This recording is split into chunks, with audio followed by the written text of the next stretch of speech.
surgery, how to prevent and defend. First, before we get started, I do want to say that we have excellent news today that our governor has signed into effect the coverage of bariatric surgery patients for the state health plan. We will get into more details later about how that's going to work and when we can see patients and start operating on them. I would like to thank our sponsors, Surgery Protect and Elke Kristen Bauer, who has put together the seminar, and I would like to thank Darlene King for speaking tonight. She is the chair of the Saxton and Stump Risk Mitigation and Safety Group and has more than 20 years experience of healthcare litigation. And she concentrates her practice in the representation of hospitals, doctors, and healthcare professionals. I'm going to let Dr. Phil Schauer run this session. So Phil, take it over, please. Great, thanks, Bill. Welcome, everybody. And I too want to just acknowledge what a great achievement Bill 150 has been for not only Louisiana surgeons, but most importantly, the employees of the state of Louisiana who now have access to bariatric surgery. This is a real team effort, and I do see attending tonight Phil Gotchison and Rachel Moore, who were incredible leaders and getting this thing to happen. So kudos, Phil and Rachel, and many other members of our organization that put a lot of blood, sweat, and tears into this effort. So this is a great win for our organization. So, so for tonight, we have, I think, a really outstanding a talk from Darlene King. And Darlene is a senior attorney at Saxton and Stump. And I have known this law firm for more than 20 years personally. Many of you are familiar with Jim Saxton, who is the lead partner in Saxton and Stump. And he has been integrally involved, his organization have been involved with most of all of the legal issues that ASMBS has addressed in the past 20 years, particularly regarding malpractice policy. So this group is very experienced in all aspects of healthcare legal issues, but in particularly malpractice, and especially in the field of bariatric surgery. Darlene has a tremendous amount of experience in this area, and she leads their firm, particularly in this area of medical malpractice and bariatrics. She has spoken to many surgical groups across the country, including my own minimally invasive surgery symposium that I put on every year. She has spoken many times there and has always done a phenomenal job. So delighted to bring her on board and to update us on what's happening with medical malpractice across the country and specifically what's going on in Louisiana. So Darlene, thank you so much and welcome. Thank you very much. Thanks very much for this opportunity tonight to speak to you all. I wish I was there, but in this environment, it's nice to just be able to connect virtually. Hopefully at some point in time, I'll be able to be there and meet you all in person. Thanks, Dr. Richardson, and thanks, Dr. Schauer, for the introduction, and really looking forward to sharing some information with you tonight specific to bariatric surgery and as Dr. Schauer mentioned, specific to some things that are happening in Louisiana and the environment there. The one thing I wanted to mention first is we are welcoming questions. We'll have time for Q&A at the end.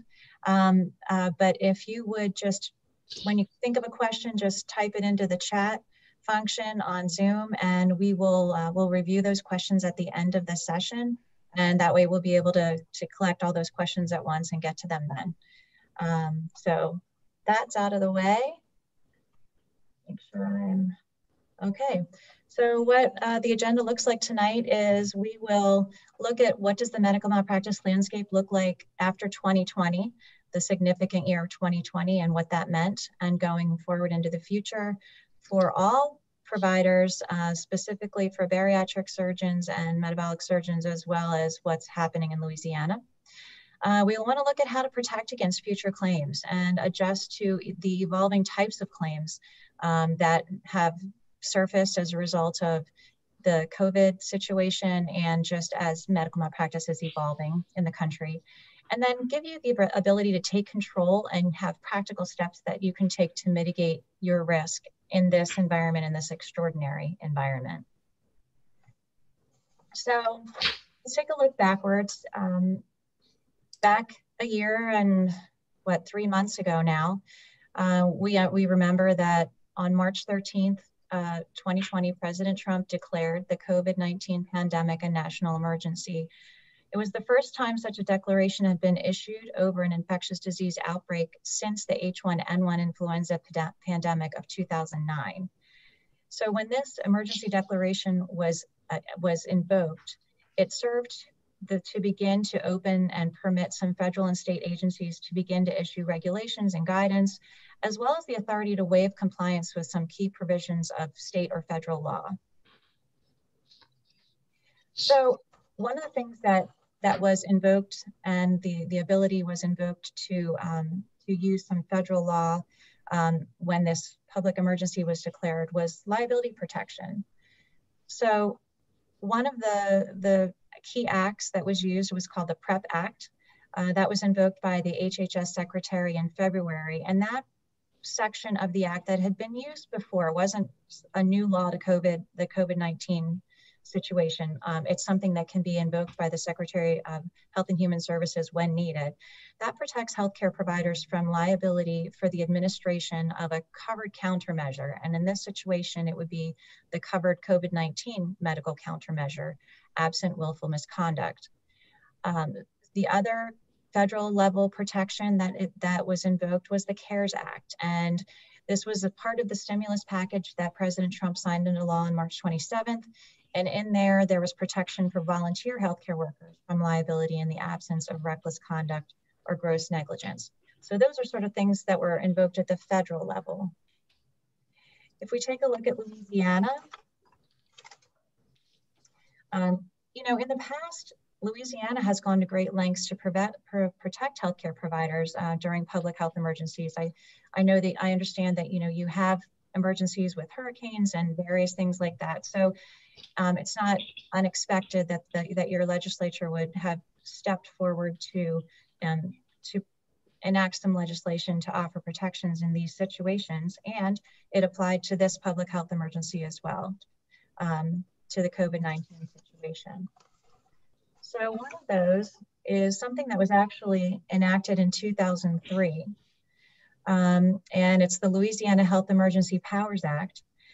And what it states is that during a state of public health emergency, no healthcare provider shall be civilly liable for causing the death of or injury to any person or damage to any property, except in the event of gross negligence or willful misconduct. As I mentioned, Louisiana enacted this law in 2003 to insulate healthcare providers from civil liability when medical treatment is provided during the course of a public health emergency. During the state of the emergency, the providers will not be civilly liable for causing the death of or injury to any person, as I mentioned.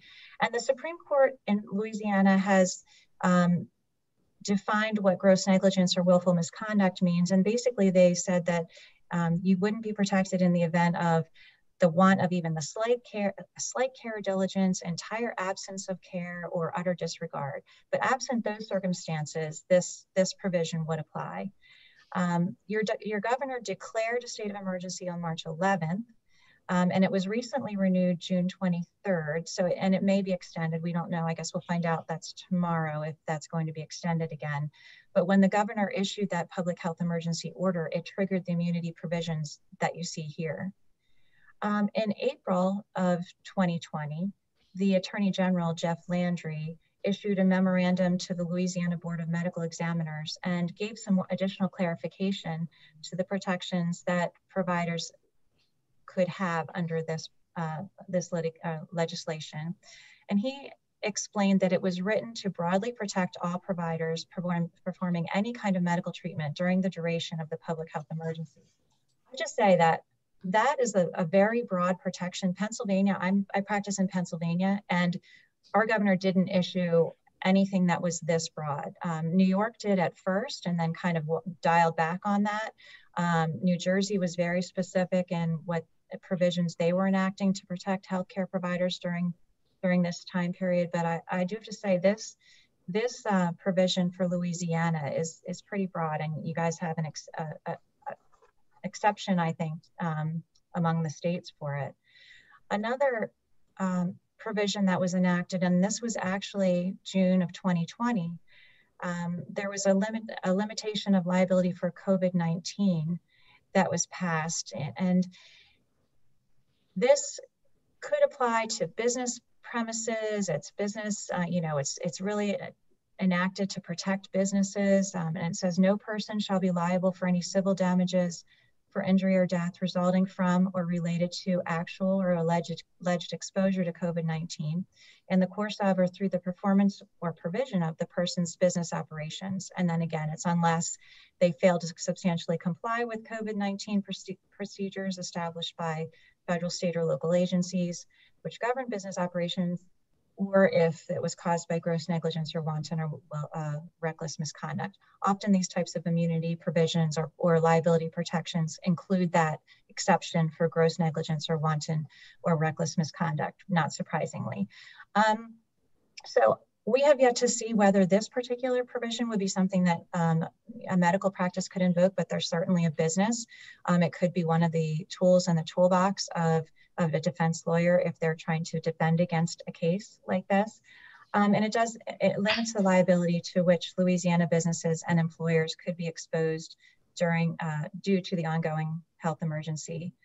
So it really, the Louisiana legislature really provided an additional means to limit liability during this crisis. So while Louisiana has implemented all these protections and there's these additional federal protections, I would say that even the best intended immunity laws may not prevent all claims. And certainly these don't just immediately dismiss a claim.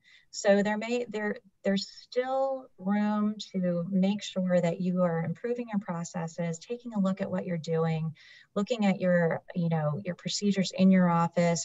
Is everyone following best practices?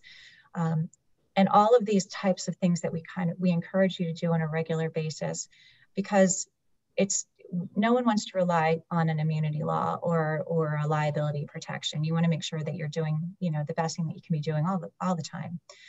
And often these immunity laws are designed to protect claims directly related to a provider's care and treatment of COVID-19 patients. In Louisiana, it seems to be much broader. So you guys have a great safety net there that you could invoke.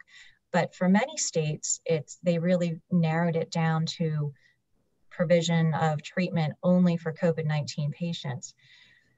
Regardless of that, of Louisiana's law or the additional immunity that you might have under certain laws, it's not clear whether indirect claims are going to be protected under any of these things, such as effects on non-COVID-19 patients. They may not prevent a provider from being sued, and they may not provide for immediate dismissal. The best way to ensure that your practice is entitled to the protections under these laws is to really document your efforts to comply with written guidelines that are issued by federal and state agencies, and then make sure that you're training your employees on those things. When I talk about indirect claims, I'm referring to these types of potential claims. So these are not claims that would be asserted because this particular patient contracted COVID-19, but rather types of claims related to patients who are not getting the services that they would typically get because of this pandemic or this healthcare crisis.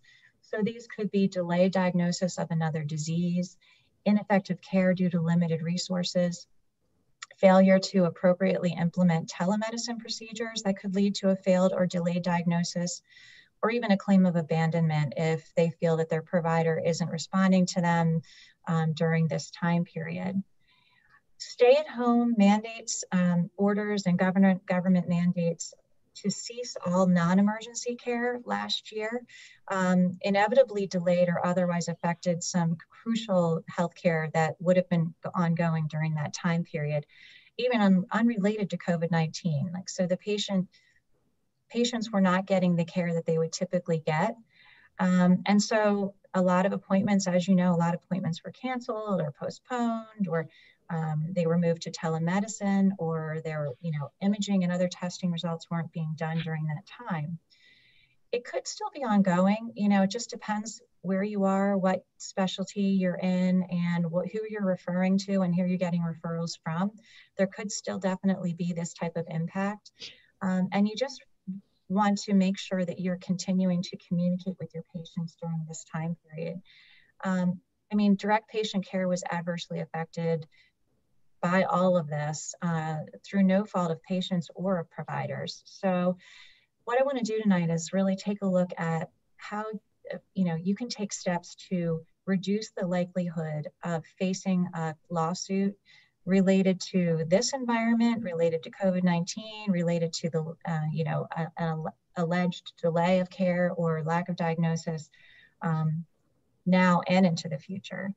But also, if you are ever facing a claim or a lawsuit or patient complaint, you'll have really solid, robust documentation and some unique strategic documentation strategies that will, support what you did, support that you were communicating with your patient, and support that you were providing ongoing care to the best of your ability.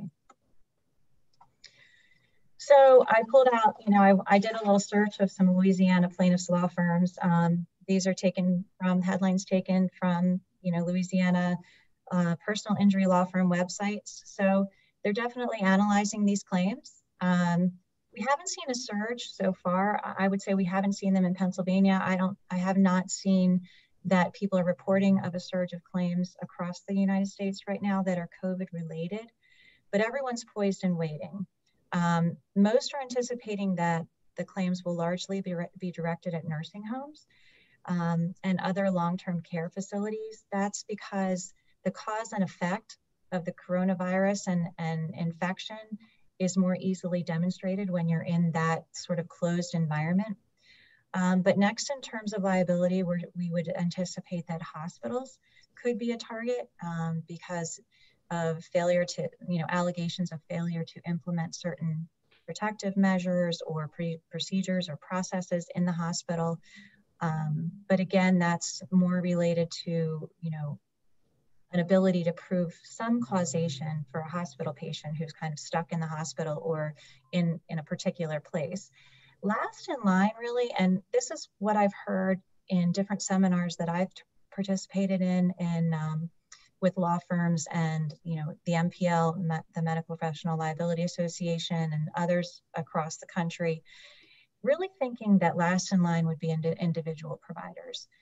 Some people have talked about the halo effect. Some people have talked about the hero effect with COVID-19.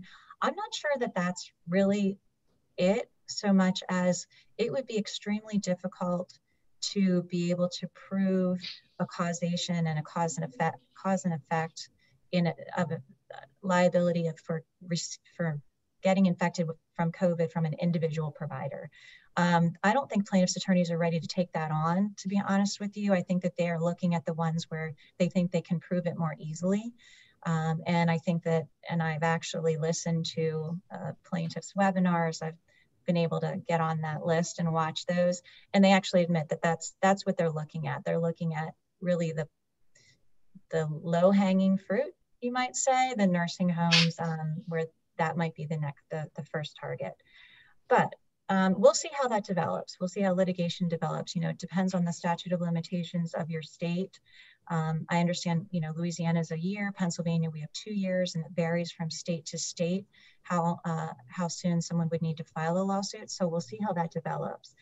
But regardless of the type of claim, we really would just want to be able to give you some practical strategies to mitigate your risk. I'm sorry, I apologize for having the lawsuit headline on the slide on there for so long. You probably didn't want to really look at that. So let's look at something else. you can mitigate your risk. You want to continue to be responsive to patients, communicate effectively, maintain diligent documentation practices, and just remain vigilant to current guidelines.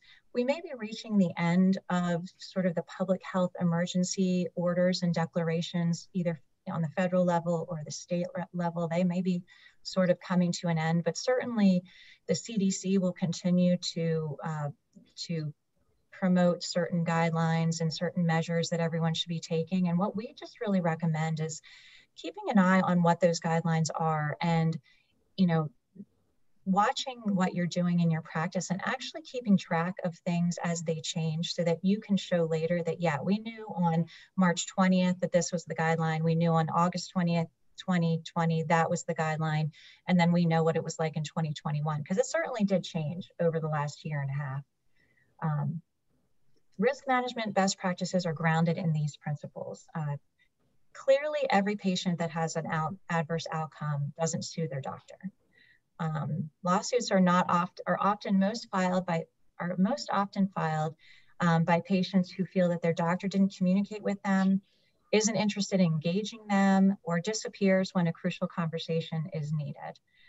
So even in this extraordinary situation and as it plays out that we've never seen before, we can continue to rely on these types of principles to mitigate your risk of liability.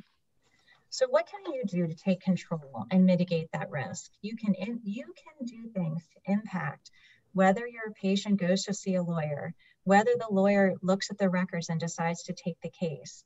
And even if it would get to trial, which most medical malpractice claims don't reach that stage, you can impact whether a juror awards damages and whether you win your case. You can have an influence on all these things.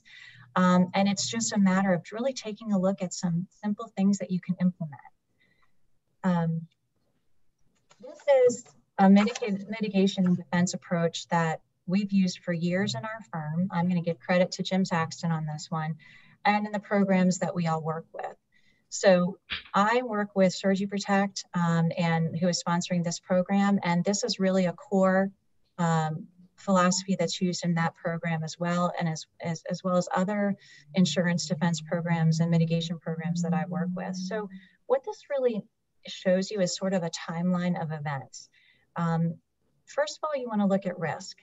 You want to measure and survey and assess and specifically identify the areas that could cause problems in your practice. You want to target improvement in those areas, not everywhere, because you want to conserve and focus your resources. So rather than taking a broad stroke approach, it's helpful to be able to measure and identify the areas where you really do need to make improvement, and then you can really focus your resources on those. And it's all in an effort to really strengthen patient engagement and enhance the patient's health and safety as well. So if you move from doing sort of proactive risk mitigation strategies into the event category, I would say the most important thing about an event is to communicate with your patient. Don't disappear when that crucial conversation is needed. If an event occurs, use the documentation that you've used pre the procedure, like the informed consent form and educational materials that you gave to your patient that explain risks and explain potential complications, so that you can refer back to those things and really have that conversation with the patient or the patient's family. You really want to be able to say, we discussed the risks, we discussed the potential complications, and we also discussed alternatives, and this was what you chose, and we chose to do, and this is a complication, but we're going to move forward and decide what what will be the next best thing, the next thing to do in your health plan. If something would move to the next stage, which is a claim, and this is what we call, a claim is what we call it when a patient threatens to call a lawyer, or the lawyer sends an attorney representation letter and says, don't destroy anything, don't get rid of your records because now I'm reviewing things. This is when you can still control the process. I mean, in the event of a claim, the first thing the attorney is going to do when a patient walks into their office and says they want to sue someone is they're going to get a copy of those records. And what those records look like could really impact whether the attorney decides to take the case or not. So you still have the ability to control the process. And your attorneys who represent you, whoever's assigned to represent you if a claim would arise, can use that documentation to really try to talk the plaintiff's attorney from talk them out of taking the case, talk them out of pursuing it. Show them where the strengths are of the case and what you've done to just create a really robust record and that supports your care. Finally, if a claim doesn't reach the stage of a lawsuit, or if it would go to trial, you have some documentation that is really prepares your attorneys to represent you to prepare a strong and rigorous defense. And you've created a great record that they can use to defend you in that situation. So that's kind of the timeline and the philosophy that we talk about. Communication is important. You want to make sure that you have signs, websites. This is really related to how guidelines changed during the COVID situation. If you had to close, or if you had limited hours, or you have staff that's not coming in, just make sure you're communicating with your patients and reminding them of what your procedures are. Of course, with mitigating risk, you want to document. So if you're not only are you factually documenting patient care and recommendations, but you want to include what's influencing or potentially influencing the care that you can provide to them due to anything related to maybe the COVID situation, the public health emergency, if you can't get them to it for a certain test because of shortage at that imaging facility, or if anything that influences that, just document it and just include it in the record. Because a year from now, 2 years from now, if and when someone goes to look at the record, or there's a deposition or something of that nature, it's going to be difficult to remember conversations, remember what the environment was like at the time. But if you're documenting these things, you can really refer to that and demonstrate that you weren't the one that was limiting the care. It was the environment that was limiting the care. There's indisputable research that links patient experience and engagement to patient safety and positive outcomes. Studies have definitely concluded that facilities and physicians and practices with a higher percentage of satisfied patients tend to have a significantly lower incidence of large professional liability claims. And economically, patient satisfaction is a part of every reimbursement model. So, the surveys that CCAP sends out, the surveys that anybody does can have an effect on how you're reimbursed. So patient satisfaction not only affects liability, but also can affect your finances. So what's the difference between patient experience and patient engagement?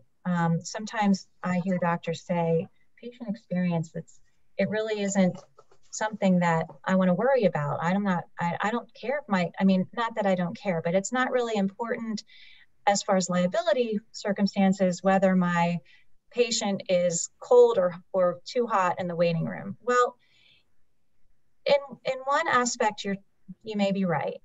Experience is typically a passive event and that happens to the patient. How hard is it to get an appointment with the provider? How much time does the provider spend listening to the patient? How cold or warm or loud or quiet is the waiting room? How are the patients being treated by office staff? Versus engagement, which is something that happens when the patient is an active participant and a decision maker in their care. So when patients and their families are participating in health education or literacy or wellness activities, if they access and use online records, if they adhere to their care plans or participate in feedback initiatives, I would say that experience impacts engagement, and both will influence whether a patient decides to contact an attorney following an adverse outcome. And you do have the ability to control both. Patient engagement really influences in this way because it encourages patient compliance, it increases patient safety, it realigns the relationship between the patient and the physician, it decreases time spent on patient complaints, and it decreases the likelihood that an adverse outcome becomes a lawsuit. All of these have some really economic impact as well on your practice. So as we said, claims are more likely to result when an unexpected outcome is coupled with an aggravating factor such as poor communication, poor documentation, or service lapse. So what we always say is look at that experience, look at how you're engaging your patient, identify if you have these types of things going on in your practice. Do you have areas where there are service lapses, or do you have areas where there might be a lack of communication or poor communication, and you want to lay the foundation for the relationship there? We talk about 5-star service, and that's something that our firm and every practice that we work for, we encourage them to strive for that. It's always been important, but it's even more important now in this environment. Think about the 5-star service that you receive at a hotel or restaurant, Disney, the Ritz-Carltons, or anywhere like that. They are really focused on making sure that they are listening to their customers, reacting to their customers, providing them with the best experience. And they train their team members to focus on enhancing the experience for their customers. Think about what that type of service could be like in your practice. I mean, every point of contact is important, whether it's the first telephone call, the first time they land on your website, the first time they walk through your door, what their experience is like in the procedure room, what their experience is like with informed consent, how they use the EMR, and if there's something that needs like service recovery, how is that handled? Not necessarily an adverse outcome, but just, a bad experience at the front desk, or a bill that they weren't expecting, or, a call that wasn't returned to them. All of these things are so, so important and can have an impact truly on your liability risk. So we encourage practices to provide a service excellent culture. And so what does that mean? That's, first of all, the leaders have to buy in. What is 5-star? What is excellence? What does that look like in our practice? And what can we do to make that experience like that for our patients every day? You can set up a committee of champions, those in your practice who are committed to working on this. I would really encourage a baseline assessment or measurement. I'm going to talk a little in a couple minutes about some features that the Surgery Protect program has as far as encouraging measurement and assessment of your practice. But that helps you to really take a pulse of the areas where you might see room for improvement. And as I said, don't spend time working on something that may not yield a large outcome for you. You want to keep it alive. You want to be pervasive and consistent. You just want this to be your culture in your practice. As I said, you survey your patients. Use a patient experience survey. Make a personal commitment. Encourage your staff to invest that time and be cognitive of what you're saying, your body language, and you really want to just lead by example. Patient experience survey tools, they can measure factors that impact the experience. So in the program that is sponsoring this tonight, Surgery Protect, they have a bariatric specific patient experience survey that is part of the program. So it's an innovative tool. It was developed by an organization called SE Healthcare that Dr. Schauer may be familiar with. And it's just a really cutting edge tool that is easy to use and provides you a snapshot of what's happening, whether it's at your front desk, whether it's how your patients are feeling about the visit with their doctor, whether they are going to give you feedback on how their visit was with an advanced practice professional. And so you can really focus on those areas and concurrently impact patient engagement. A few documentation strategies that can help you to support this. Just a couple of, I'm just going to look at a couple of these. So patient history forms, we all have them, or you all have them. They've been around, forever. What are ways that you can do to sort of improve them, tweak them a little bit, add a little bit, that could be a great documentation tool that you might want to refer to later on. Procedure-specific informed consent forms is something we always encourage. And in Louisiana, you have particular requirements for informed consent forms, and they really do require this type of specificity in the form itself. But we'll talk a little bit more about informed consent, and then something that we call an at-risk letter, which you can use in the event that your patient is starting to stray a little bit from what you've told them or what you recommended to them, or they're not really adhering to the treatment plan that you need them to adhere to, particularly in your field. You really need your bariatric patients to be on board with all of the strategies and the diet and everything else that you need them to follow. So an at-risk letter is just an option that is helpful to get the patient back on track, and is a great documentation tool later. I also wanted to comment that in Louisiana, you're a comparative negligence state. And what that means is that if the jury or the judge would find that the healthcare provider did not meet the standard of care at trial, it's up to the jury to decide the percentage of negligence between the provider and the patient. So not all states have this. And for example, the doctor could be found to have breached the standard of care, to have been found what we call negligent at trial. But the patient, the jury could decide that the patient was 99% accountable for what happened. And in that situation, it would reduce the award by 99%. So there's a real opportunity for not only to reduce the risk of liability in the first place, but then to really address conserving damages later on. But for them to work, they must be used. So we'll just go through a couple, just for a brief period of time. Patient history form, just a couple tweaks. I don't know if you have this electronically or if this is something that you have your patients fill out when they come in. I know that in the bariatric field, you use a lot of documentation and a lot of patient education materials, but just adding something that says that the following information is very important to your health, and we're counting on you to tell us everything about your health. We need you to inform us about everything. So that, and then at the end of the form, they are basically verifying that they've told you everything, so that down the road, if some condition arises because maybe they didn't tell you I'm just going to pick something. They didn't tell you that they smoked for 15 years and they just quit last year, or maybe they didn't tell you that they are still smoking, or anything that relates to their health that could have an impact on the treatment that you're recommending. They have a responsibility to tell you that. And if they don't, then this is just information that can be used later on to help support that that they didn't, to sort of align some accountability on their shoulders. It's not supposed to be a gotcha. It's just supposed to enhance this relationship and enhance this engagement. Moving toward a patient accountability. So informed consent. Use it in pre-procedure discussions.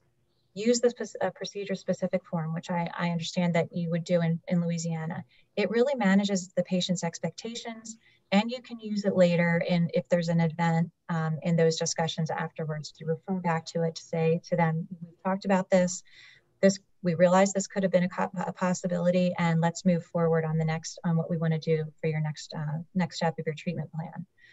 And giving a copy of the form to the patient is also helpful, and document that you gave them a copy of the form so that they really have a chance to look through it, read it, come back to you with any questions that they may have.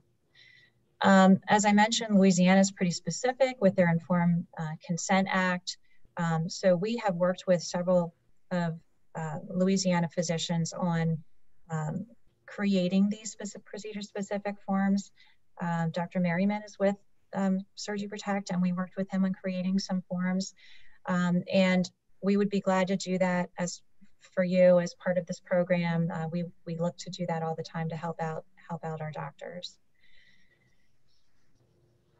So the procedure-specific form addresses risks specifically. It addresses alternatives specifically, and it addresses risks associated with those alternatives. All things that are part of that discussion that you're having with your patient. It's a great form to have in front of you when you're having that informed consent discussion, because you can point these things out.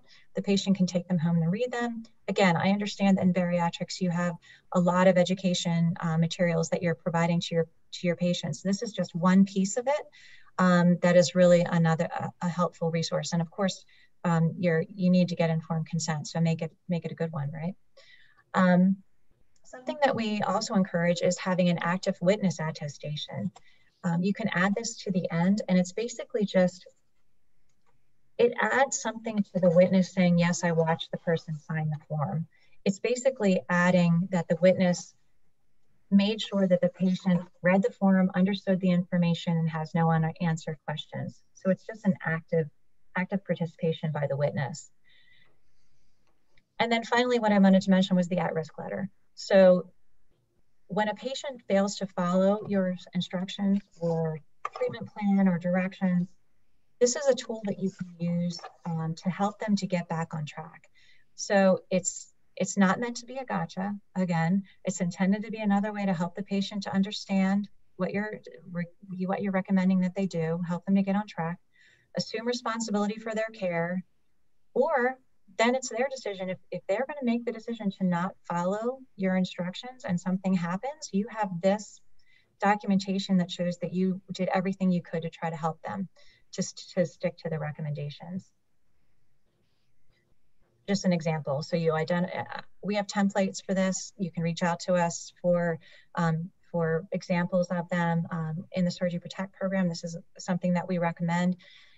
You identify what they're not doing, whether they're not coming back for a visit, whether they're not getting the test that you need them to take, whether they're not following up on their diet regimen. Describe the implications for that, for their health, and then provide a plan to get back on track. And it's great. It's for them to have in their hand what you need them to do, what can happen if they don't do it, and then how they can get back on track. Finally, we always want to suggest that there's a leader, that you lead by example in your practice, that you're encouraging your colleagues to focus on improvement and risk mitigation. As the program sponsor, Surgery Protect, through its partnership with my firm and with SE Healthcare, we're able to offer everyone who attends the program the opportunity to participate in something called a clinical effectiveness survey platform. It's specifically developed for bariatric surgeons, and this is just one of the platforms that is included in the Surgery Protect program that would be part of what Surgery Protect has to offer. So the clinical effectiveness survey platform assesses a provider's performance and utilizes high-quality data analytics to uncover underlying risks and opportunities for improvement. It's specialty specific. This one's bariatric. It measures clinical best practices, outcomes, patient engagement, and safety in bariatric and general surgery. And it includes instant access to performance improvement tools. There's a library of just-in-time learning resources to help correct issues that may open you up for potential risk. And there's the opportunity to earn a credit of CME for completing it and passing the post-test. So it just gives you a little bit of a flavor for really actively participating in a strategy to improve risk mitigation in your practice as well. So now and in the future, understand the evolving environment. COVID is continuing to evolve.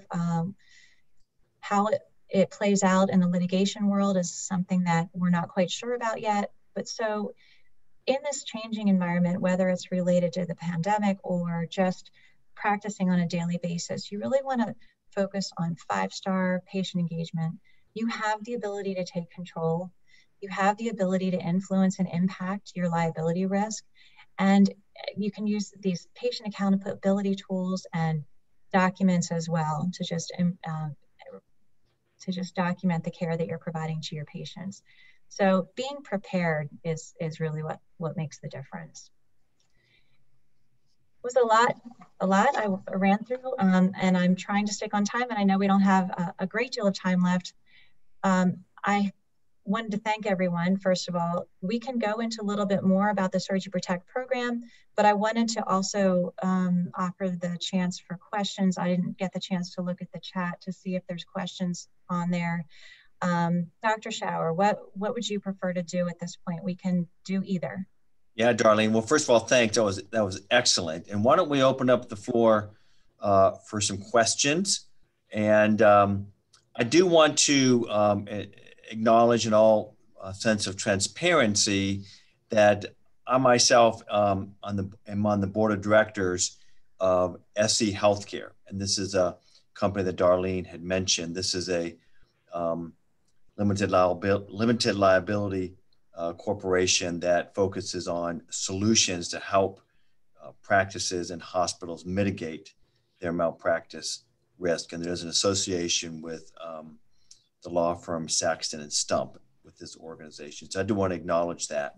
But let's open the floor for questions. And I don't know if we're able to have our attendees, we have a fairly small group, if they can ask the questions themselves, or whether we should rely on them typing in questions. But while we're figuring that out, Jana, can you help us with that? Can they actually speak via audio, or do they need to just type their question in? Oh, she's mute. I think you're muted right now, Jana. I'm sorry. Yeah, I started the wrong one. I can give them the ability to ask the question if they'd like. Since it's a small group, why don't we do that, okay? And I would like to start actually, Darlene, can you just, I know, COVID has changed everything, right? Right. But maybe you can just speak a little bit about, what the current trends, in, lawsuits, maybe for elective surgery, or if you have information about bariatric surgery, trends in terms of, frequencies of lawsuits, nationally, maybe if you have information about Louisiana, and or perhaps severity. What have been the trends the last year or two? And I'm sure COVID has probably impacted that to some degree. Sure. Yeah, I did look up specifically with respect to Louisiana, but and I'll get to that in a minute, but just generally speaking, what we've been seeing across the country in the last 5 or 6 years has been a trend towards lower frequency and higher severity. And what that means is fewer lawsuits in general are being filed. And for whatever reason, it may depend on the state that you're in or things, but that's just a general trend across the United States. But that the severity of the outcomes has been increasing. So there's theories on why that's occurring.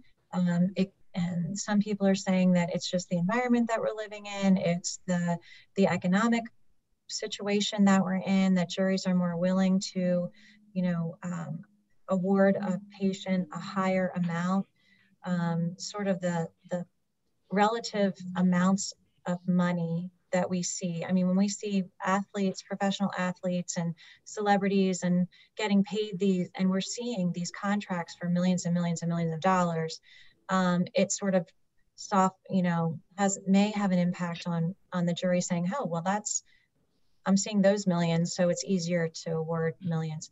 That's why I just wanted to, reflect back on these types of patient engagement tools and patient engagement strategies, because not only do you have the ability to impact whether a patient files a claim, but all of these things can impact that sort of severity of damages, because a jury's listening to all this, they're looking at all this, and these types of things definitely have an impact on what they're seeing and hearing, and may impact, whether even if they decide that there was a breach of the standard of care, these types of tools won't inflame them. They don't, it tends to show the doctor was trying to do the right thing.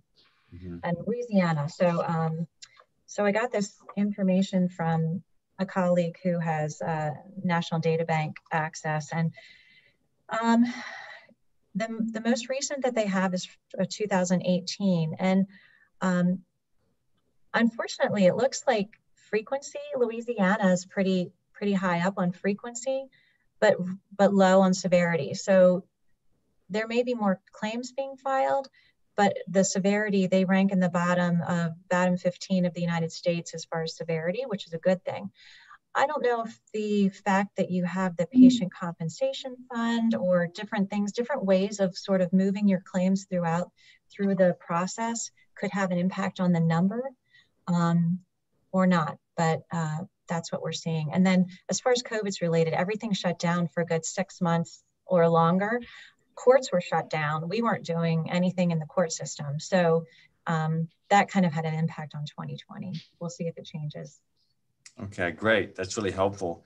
And maybe some of our members have some comments on what they're seeing in their communities as far as lawsuits. But I did want to open it up to George Merriman. I see George is on. And I understand, George, that you have actually implemented some of these strategies recently that Darlene's talking about in your practice. Do you have some comments? And then we'll go to Phil Gotchison after that. Go ahead, George. Sure. I can't remember how many years we've been with Surgery Protect, but it's been, I've lived on both sides. I was part of the pioneering crew in the late 90s, early 2000s, bringing laparoscopic bariatric surgery to North Louisiana with no support and no help. And now to have spent the last however many years, I honestly can't remember how much. And it cuts from beginning to end, the patient processing, the informed consent documents, patient documentation, and the patient surveys. Those have been a huge boon as well. It indicates to me how well I'm communicating or how poorly I'm communicating, what parts the patients are actually getting and learning and what parts they're missing. And so I can't say enough positive things. It's a great resource. It's a great support. And here recently, just with the COVID, having a resource that I can call and say, hey, before I make this decision about a patient management situation, what advice can you give me? And it's just, again, it's just been a superb resource to be able to access. So I can't say enough good things about it, and from beginning to end. Hey, George, to that end, you talk about the patient surveys. All of us will get, the Press Ganey, it's usually quarterly surveys. It's usually hospital-based. And it does a sampling. It often does a small sampling of your patients. It doesn't necessarily give you much about the outpatient. So, does this, is what you're doing, is it sort of fill the gap in some of the limitations of what we have? Yes. I mean, I could get my practice manager in here, who's my MBA wife, who could tell you all of this stuff, but we survey every patient.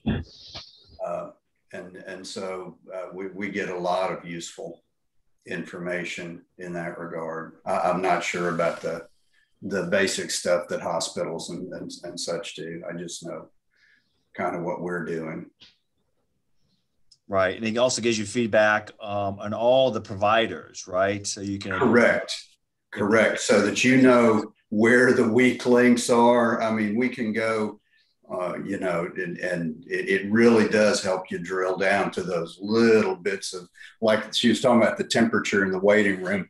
If the receptionist is having a bad day, we can go back and after the fact kind of smooth that out with the patient, one-on-one, and make sure that whatever part we needed to learn from that, we learned. Like I said, it's a huge assist. Mm-hmm. Excellent. Very good. I see Phil Gotchison's hands up. Phil, do you have a question or comment? Yes. Thank you, Dr. Schauer. And thank you, Ms. King. Excellent presentation. But I had a couple of questions regarding Surgery Protect. I love the ideas about the survey and helping the practices with their consent forms and everything. Now, but can you tell me, is Surgery Protect actually an insurance company, or is it a product that can be purchased in addition to a provider's malpractice insurance? Maybe I should, yeah. Do you want to take that or should I take it? Go ahead, Elka. Do you want to introduce who Elka is? Elka is with the Surgery Protect program, and she can best answer that type of question for you.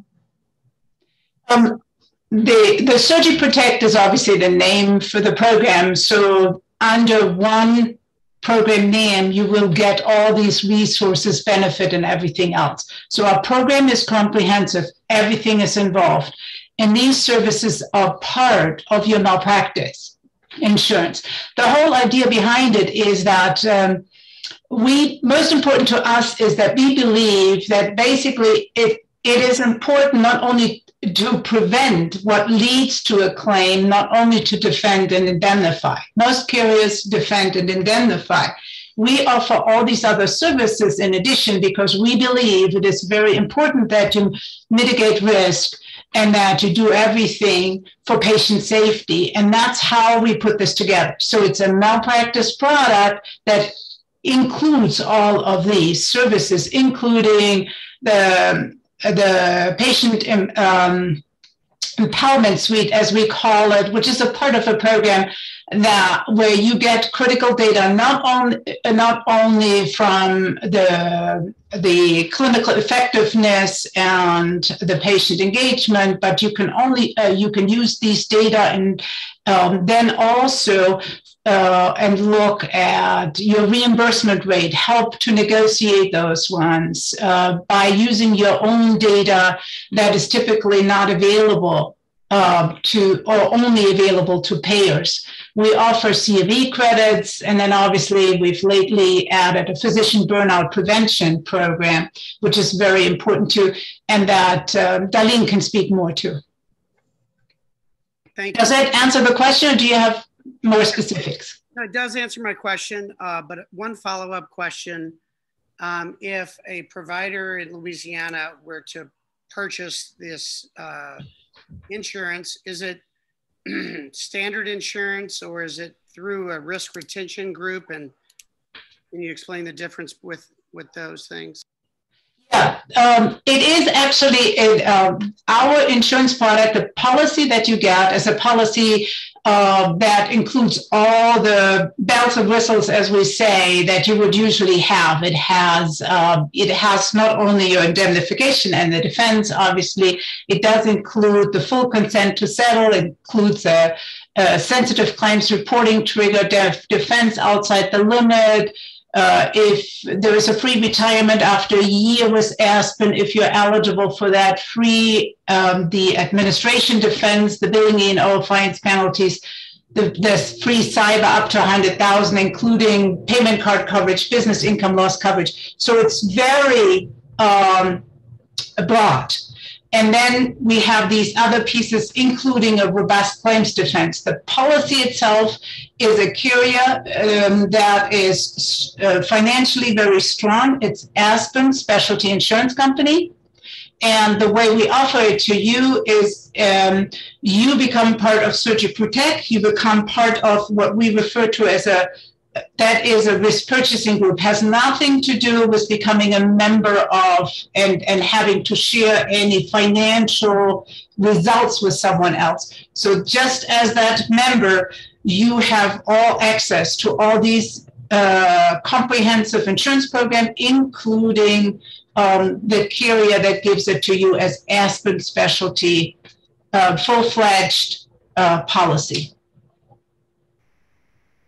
Thank you very much. You're welcome.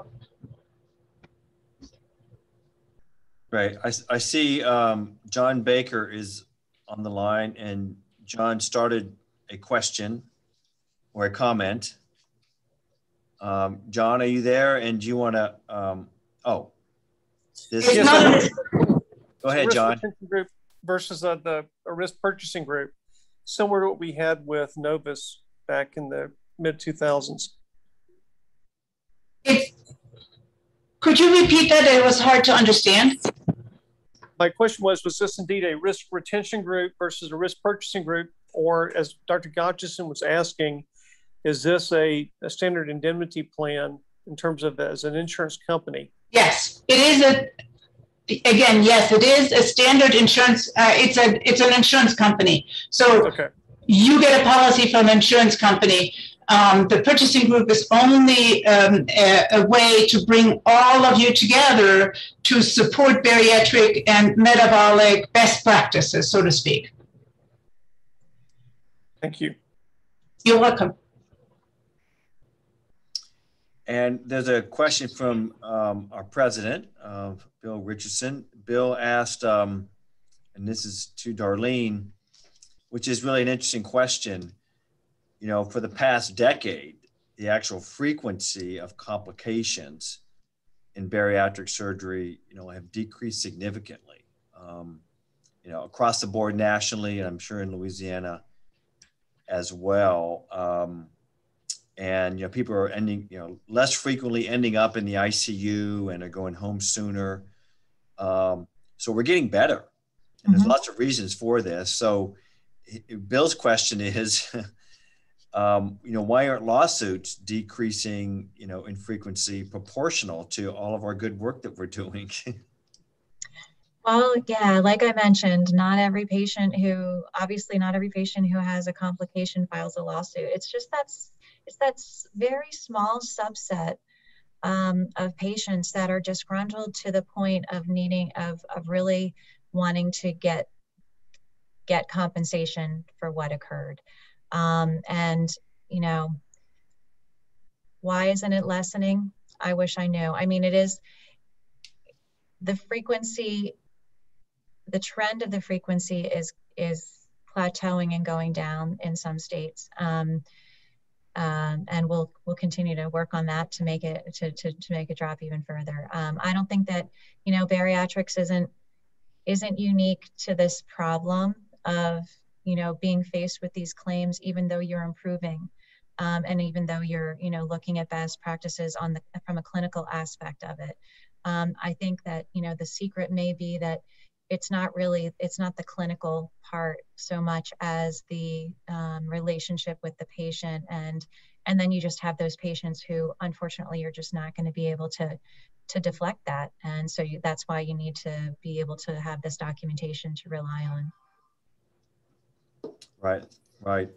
You know, I wonder, Darlene, you may not have the answer to this, but it just seems to me, and I've been involved in, you know, from time to time reviewing as an expert cases, you know, from both sides, because I think it's important that surgeon leaders are involved in this process. So we have people that are credible on both sides of the table. It's, you know, 10 years ago, 15 years ago, by far, you know, leaks, intestinal leaks were the most common problems, and surgeons have gotten much better. And, you know, leak rates and infection rates from leaks have come way down. And I'm just curious if you have any insight into, you know, what complications, you know, are driving most of the lawsuits, whether it's, you know, it's a, you know, heart attack, whether it's, you know, bleeding, whether it's, you know, DVT, pulmonary embolism, you know, some of these other types of complications. Are they becoming more frequent in terms of, you know, the actual reason for the lawsuit? Elka might have a comment on this, but I would say that it's not a direct correlation between, what I've seen is that it's not a direct correlation between the ability to reduce the likelihood of a particular complication or particular, you know, post-procedure occurrence, versus the uniqueness of why the patient decided that they were the ones that wanted to file the lawsuit. Definitely, you can look at statistics on like complication rates and types of things that are causing, you know, return to the hospital and things like that. But I don't necessarily think that's a direct correlation why patients are filing the claims. But Elka, I don't know if you have anything that you have observed.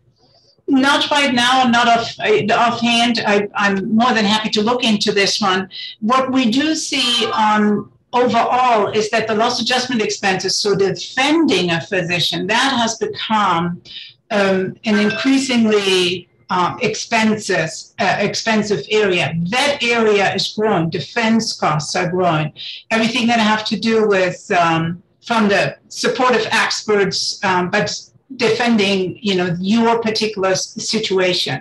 We have seen, just as an example, not in our program, but by physicians that have joined us, cases where the other side would not come to the table. You could do whatever you wanted. They could see that the provider was not at fault, and they will continue the lawsuit, and it is just very costly. Where when you get into areas that have a lower limit, like whether it's Texas, Louisiana, or in Florida, where you then can see that overall maybe the limit that is provided is only 100 or 200,000, but your cases, as soon as they go to trial or for preparation of trial, now you're looking at $150,000 inexpensive, where maybe a few years ago that was 50 or 70,000. That has doubled. These expenses have grown tremendously. And obviously, the program would always look, whether it's ours or anybody else, every insurer looks at both sides, the indemnity and the defense, and then has to kind of consider the both. But it is definitely true that overall the surgical procedures under any bariatric surgery program have become much more safe, comparing them to the beginning of the 2000s. Thank goodness for a lot of what you have done all yourselves and becoming better, using better techniques, finding better techniques, looking at data, and kind of making that overall a safer and patient safety environment. Okay, great. Thanks, Elke. Well, I see that our hour is up. Does anybody have any other questions or comments they would like to raise before we close? And I suspect President Richardson may have some final words, maybe perhaps about upcoming webinars or our annual meeting that will be coming up in a few months. Bill, you want to take it from here? Oh, thank you very much for giving me back the mic. I thought this was a great presentation, and I thank you all for providing it and helping making it interactive and very interesting. So thank you, Phil and Darlene and Elke and everybody else who joined in. I think it's a very interesting conundrum, and anything we can do to help avoid lawsuits is a very good thing. And I think it really is quite something that, even though we are following our outcomes, we are proving that we are improving our outcomes, following, on our databases and so on, we still have a problem with lawsuits. At any rate, to finish up, just to say we do have our upcoming state meeting at the Deutsches House in New Orleans on the 25th of September. So I'm really looking forward to that. I think that's our next get together, and it's going to be an in-person get together unless something happens in the interim. And I thank everybody for joining us today, and we'll see you then. Thank you. Thank you. Oh, and thanks, Jana, too. Yes. Yes, definitely. Thanks, Jana. Bye, everybody. You're welcome. See you later. Bye. Bye-bye.